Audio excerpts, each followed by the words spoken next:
pihak khususnya kuasa hukum yang mengatakan bahwa kasus ini ada kejanggalan, ya buktikan. Itu yang saya tanyakan kepada Mbak Cindy. Kalau mau PK, mau membuktikan bahwa klien Anda tidak bersalah, punya bukti apa saja Mbak Cindy? Ya, baik. Kalau bukti dibanding kami sudah semua ya Mbak, dari namanya Rivaldi, yang namanya Andika itu adalah bukan Rivaldi gitu kan, sampai akte kelahiran, dan pada saat di tanggal tersebut juga Rivaldi sedang kumpul dengan teman-temannya, bukan teman-temannya di sini. Sudah kami buktikan. Ya itu, saya balik lagi, pokoknya kunci terakhir kami adalah Aib dan Dede. Apakah benar Aib dan Dede itu melihat dan mengetahui ciri-ciri dari klien kami? Udah itu aja Mbak. Oke, tapi kalau ada bukti-bukti lain Mbak Cindy yang menegaskan klien Anda memang terlibat, itu seperti apa? Tanpa ada dukungan dari keterangan Aib?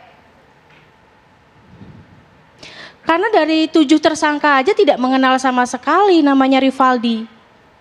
Sama sekali. Rivaldi pun tidak kenal dengan mereka. Karena Rivaldi itu ya bukan tinggal di dekat SMP 11, melainkan dia tinggalnya di Pamengkang, sudah jauh sekali.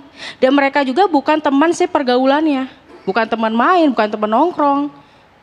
Jadi dari situ juga kami sudah dari awal juga sudah menyatakan di persidangan pun bahwa ke-7 tersangka ini juga tidak mengenal Rivaldi, dan Rivaldi pun tidak mengenal 7 tersangka tersebut, apalagi yang DPO sudah ketemu ini.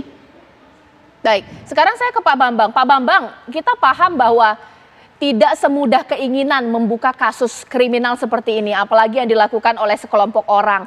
Mereka pasti punya jiwa, kalau kata mengutip Pak Bambang, jiwa korsa juga untuk saling menutupi kejahatannya. Ini yang juga membuat kepolisian pasti sulit untuk membuktikan. Tapi kan ada rancangan atau logika hukum juga dibangun oleh penyidik pada saat itu dan bukti-bukti lainnya. Nah, ini ketika ada satu pihak yang mau pra-peradilan berawal dari akte yang tidak sesuai, ini bagaimana kemudian Pak Bambang melihatnya?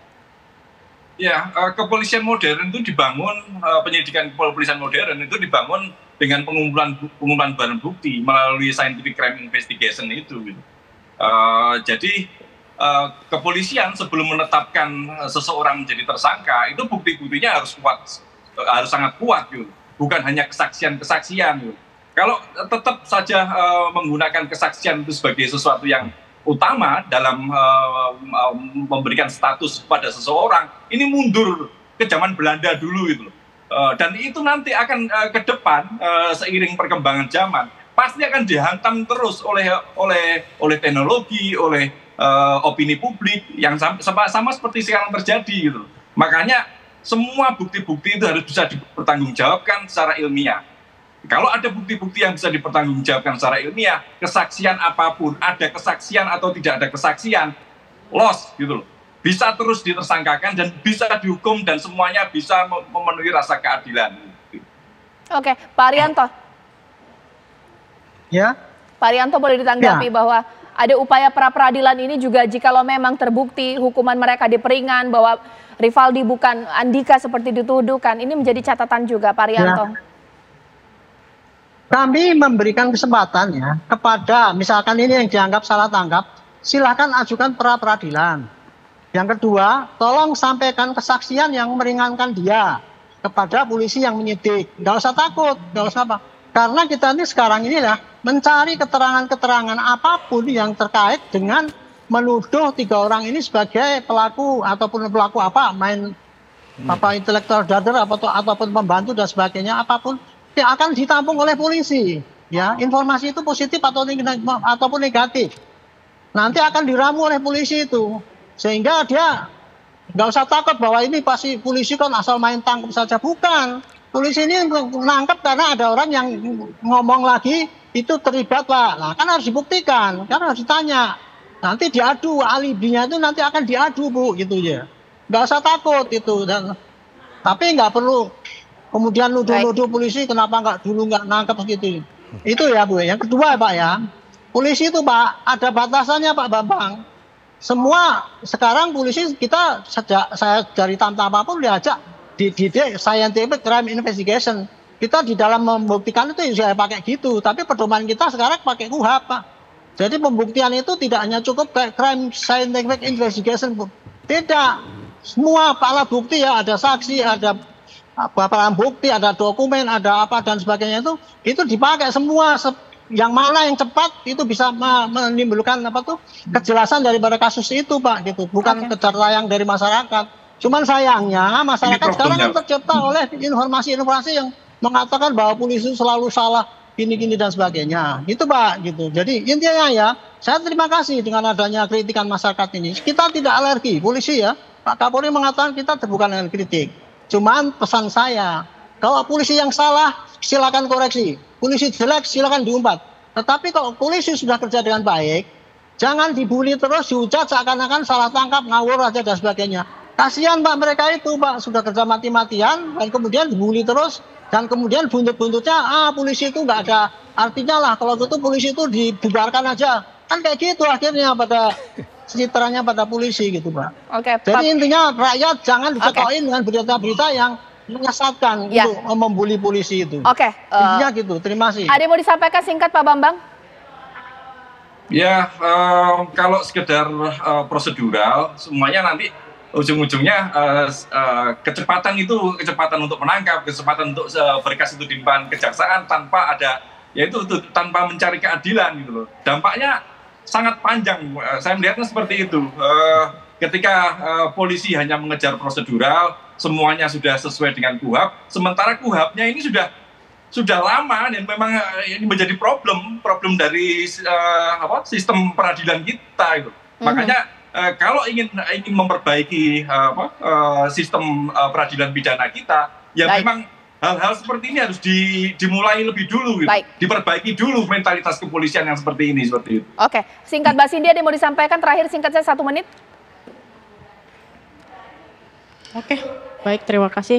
Singkat ceritanya sih saya ingin semuanya Mabes Polri dan segala macam untuk lebih terbuka lagi. Biar kasus ini tuh bisa lebih gamblang, nggak kayak seperti dulu yang semua tertutup, dan saat ini pun kami masih kesulitan nih untuk menemui klien kami yang sudah dibawa ke Polda. Kami minta dukungannya semua untuk bisa mendampingi kasus ini secara terbuka, biar lagi tidak ada rivaldi berikutnya lagi, biar semuanya tuh paham di mana sih letak kesalahannya, di mana sih yang harus kita kita tuh sama-sama mencari keadilan lah. Baik, gitu. Baik. Terima kasih. Mas Aristo, terakhir kita tidak masuk ke dalam penyidikan ini seperti apa, baik 8 tahun lalu hingga sekarang. Setuju. Bagaimana supaya kita menyerahkan ini kepada kepolisian? Karena kalau di TikTok banyak analisis semua yang sebenarnya tidak tahu konteks permasalahannya seperti apa. Gini, saya mau mendiagnosa masalahnya ya, core problemnya ya. Tadi sudah bicara memperdebatkan dan kenapa saya di sini terus, kita di sini terus berbicara soal investigasi yang problematik. Jadi pertama, core problemnya adalah terlalu mudah ya di negara ini untuk seseorang ditetapkan tersangka, utamanya oleh polisi. Kenapa? Karena prasyaratnya sangat rendah. Tadi Pak Arianto mengatakan 1 LP tambah 1 alat bukti, itu yang dulu ya. Sekarang Mahkamah Konstitusi mengatakan 2 alat bukti, tetap rendah. Itu sangat rendah thresholdnya ya. Pertama, dan tidak ada pengawasannya. Artinya siapa yang menentukan cukupnya alat bukti ini siapa. Sehingga ketika itu terlalu rendah, misalnya terjadi kayak DPO dicabut keterangan saksi, kemudian DPO-nya tidak dikejar. Karena keterangan saksi menjadi satu fundamentalnya untuk menetapkan tersangka. Padahal tadi Pak Bambang misalnya mengatakan keterangan saksi itu kan nggak reliability-nya dipertanyakan. Apalagi saksi yang sama-sama sebagai tersangka, apalagi. Itu sangat dipertanyakan, itu core problemnya. Jadi saat pertama, begitu mudah menetapkan tersangka. Kedua, pengawasannya minim, baik dari penegak hukum lain seperti kejaksaan maupun dari pengadilan. Sehingga kalau seperti itu desainnya, betul. KUHAP itu tadi Pak Bambang bilang mengatakan, dan Pak Arianto juga ini KUHAP itu pilihan politiknya memang seperti itu. Dan itulah refleksi ya kita semua, ada yang harus direvisit nih sebenarnya. Karena berkali-kali kita berdiskusi soal ini. Kenapa? Karena dengan threshold yang sangat rendah itu, room for error-nya itu besar. Room for error bagi polisi, ruang untuk polisi melakukan kesalahan, melakukan abuse of power itu besar. Inilah yang sebenarnya perlu kita jaga. Jadi Pak Arianto bukan kita mau membubarkan polisi atau bagaimana, enggak. Kita perlu polisi, tapi kita lihat strukturnya. Ya, strukturnya yang ideal seperti apa, kita belajar dari kesalahan-kesalahan yang lama. Itu Itu diagnosa saya. Ya, terima kasih Mas Aristo, terima kasih Pak Arianto, Pak Bambang dan juga Mbak Cindy.